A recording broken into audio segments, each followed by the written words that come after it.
Cleveland adalah sebuah kota di tepi Danau Erie, Ohio, Amerika Serikat.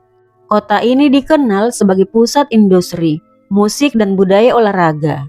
Namun di balik kehidupan kota yang tampak normal, tersimpan sebuah kisah kelam yang pernah membuat warga Cleveland hidup dalam ketakutan.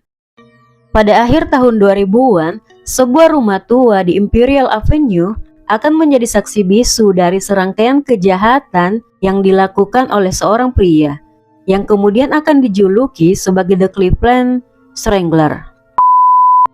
Pada tahun 2007, beberapa wanita mulai menghilang tanpa jejak. Sebagian besar dari mereka adalah wanita dewasa, keturunan Afrika Amerika, yang tinggal dan beraktivitas di sekitar kota Cleveland. Mereka menjalani hidup seperti biasa, pergi bekerja, bersosialisasi, dan pulang ke rumah. Tidak ada tanda-tanda bahaya, hingga suatu hari mereka tidak pernah terlihat lagi. Kasus pertama yang dilaporkan terjadi pada Mei 2007. Seorang wanita bernama Crystal Dozier dinyatakan menghilang. Crystal adalah seorang ibu dari 7 anak. Setelah kehilangan salah satu anaknya, hidupnya mulai sulit dan dia terjerumus dalam kecanduan barang terlarang. Namun pada hari dia menghilang, tidak ada tanda kekerasan, tidak ada saksi, dan tidak ada petunjuk kemana dia pergi. Crystal seolah menghilang begitu saja. Di tahun yang sama, seorang wanita yang tinggal di Imperial Avenue mengeluhkan bau menyengat di lingkungan itu. Aroma tersebut digambarkan seperti aroma sesuatu yang telah matoi, atau bau gas yang sangat menusuk.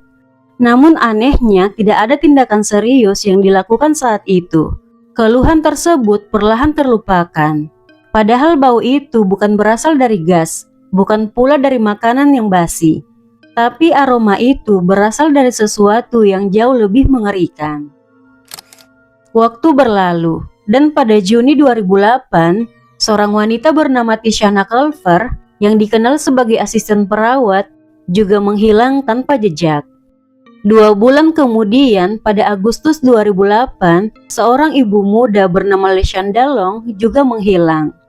Lalu pada Oktober dan November 2008, 2 wanita lainnya ikut menghilang, yaitu Michelle Mason dan Tonya Carmichael. Ibu dari Tonya sempat melaporkan hilangnya putrinya ke polisi, namun lagi-lagi tidak ada petunjuk yang ditemukan. Sementara itu, aroma busuk di lingkungan sekitar rumah 12205 Imperial semakin kuat dan semakin mengganggu. Tetangga mulai mengeluhkan hal itu ke balai kota. Beberapa orang bahkan menduga kalau bau itu mungkin berasal dari toko sosis yang berada tidak jauh dari sana. Karena banyaknya laporan, polisi akhirnya mendatangi lingkungan tersebut. Saat polisi datang ke lokasi, mereka juga tidak menemukan bukti yang cukup untuk memastikan di mana sumber bau itu. Dugaan pun muncul bahwa aroma tersebut berasal dari usaha makanan yang ada di lingkungan itu. Pemilik toko sosis diminta membereskan bau itu. Pemiliknya sempat menghabiskan ribuan dolar untuk memperbaiki sistem pembuangan mereka karena merasa bau itu berasal dari limbah produksinya. Namun bau itu tidak juga hilang karena memang sumbernya tidak berasal dari sana. Pada awal Desember 2008, seorang wanita bernama Gladys Wade tiba-tiba berlari menghampiri mobil polisi yang sedang berada di area Imperial Avenue. Tubuhnya berlumuran cairan merah. Dengan panik, dia berteriak meminta tolong. Gladys mengaku kalau dia telah diserang oleh Anthony, pemilik rumah 12205. Katanya ketika dia berjalan pulang, dia ditarik, lalu dicekik, dan hampir digituin oleh Anthony. Polisi kemudian mendatangi rumah Anthony. Namun Anthony memberikan cerita berbeda. Dia mengaku bahwa Gladys mencoba merampoknya. Karena keduanya sama-sama mengalami luka dan tidak ada saksi, polisi bingung menentukan siapa yang benar. Tapi akhirnya Anthony ditahan, namun segera dibebaskan karena kurangnya bukti.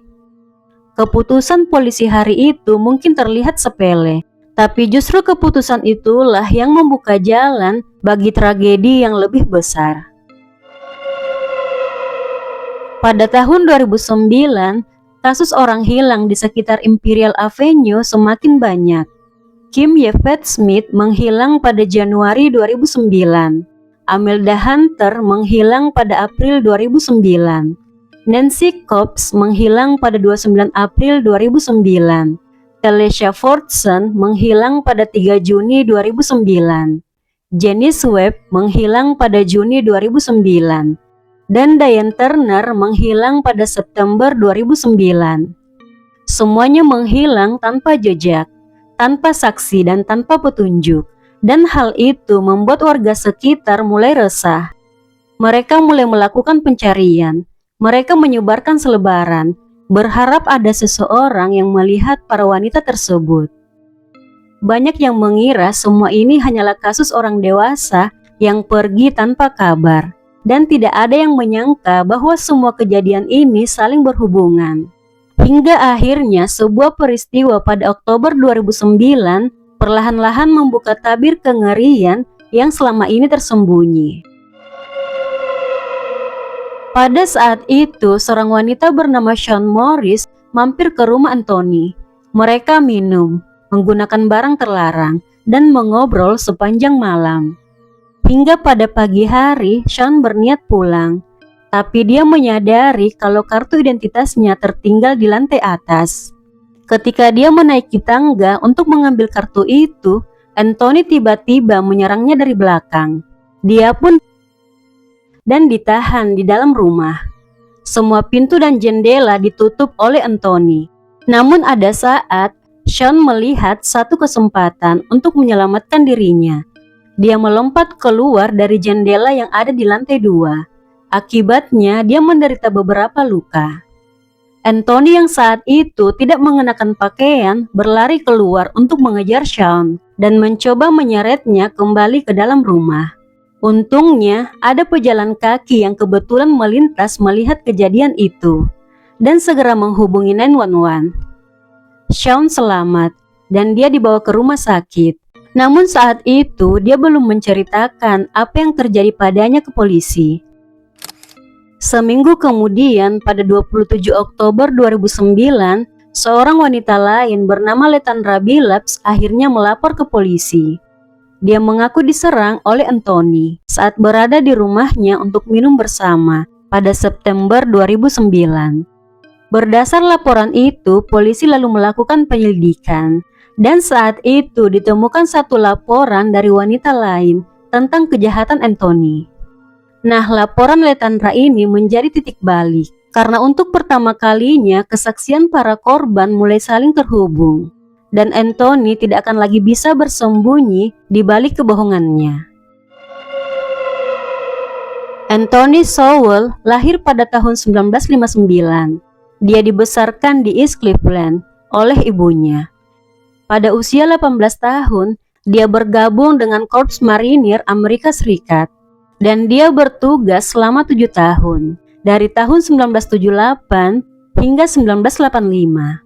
Namun setelah keluar dari militer, hidupnya mulai berantakan. Dia kecanduan minuman dan barang terlarang, dan dia lalu memutuskan untuk kembali ke Cleveland.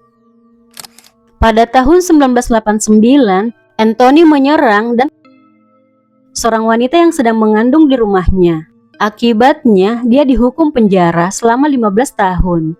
Setelah bebas pada tahun 2005 dan terdaftar sebagai pelaku kejahatan, Anthony pindah ke Imperial Avenue.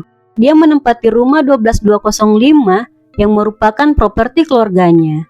Dia juga bekerja di sebuah pabrik karet hingga tahun 2007. Setelah itu, dia mengumpulkan besi tua untuk dijual.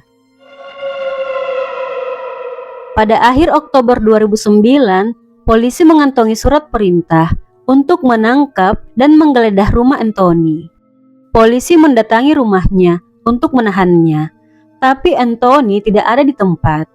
Saat polisi masuk ke rumahnya, polisi langsung mencium aroma yang sangat menyengat. Rumah Anthony juga terlihat berantakan, dan tidak lama kemudian, polisi menemukan sesuatu yang sangat menyedihkan. Mereka menemukan tubuh wanita yang sudah tidak bernyawa di lantai atas. Namun penemuan itu bukanlah akhir, melainkan awal dari rangkaian temuan lainnya. Antara akhir Oktober hingga awal November 2009, total ada 11 tubuh tidak bernyawa ditemukan di properti milik Anthony. Mereka ditemukan di lantai atas, di kamar, di basement, dan di halaman belakang rumahnya. Semuanya adalah wanita yang sebelumnya dinyatakan hilang. Penyebab mereka tiada sebagian besar karena cekikan, dan sebelum diakhiri mereka disiksa. Menurut polisi, semua korban adalah wanita yang rentan. Anthony memikat mereka dan mengajaknya ke rumahnya, di mana mereka akhirnya diserang dan diakhiri. Anthony Sowell ditangkap pada 31 Oktober 2009 saat sedang berjalan di jalan. Saat diwawancarai, dia membantah semua tuduhan.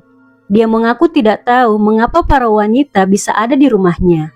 Dan dia juga berdalih bahwa dia sering tidak sadar saat melakukan sesuatu. Namun bukti berbicara lain.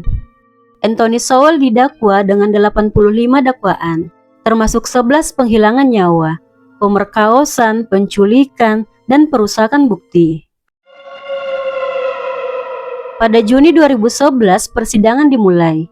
Anthony Sowell mengaku tidak bersalah dengan alasan gangguan mental dan mengaku mendengar bisikan yang membuatnya melakukan kejahatan tersebut. Namun kesaksian para korban yang selamat dan bukti-bukti yang sangat kuat yang ditemukan di rumahnya membuat juri menyatakan Anthony Sowell bersalah atas semua dakwaan dan dia dijatuhi hukuman matoy.